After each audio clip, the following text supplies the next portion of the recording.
Misrda ot poygasi bo'lganda mening otim ishtirok etdi. Muhammadning oti ham qatnashdi. Misr valisi Amr ibn Osning o'g'li.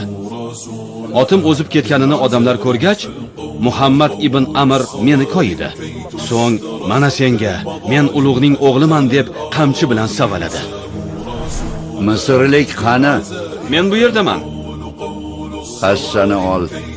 Ulug'ning o'g'lini do'pposla.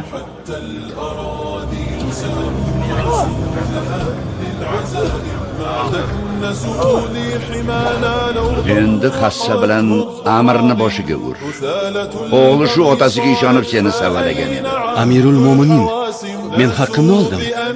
Meni savalaganni urdim. Undan ortig'i kerak emas.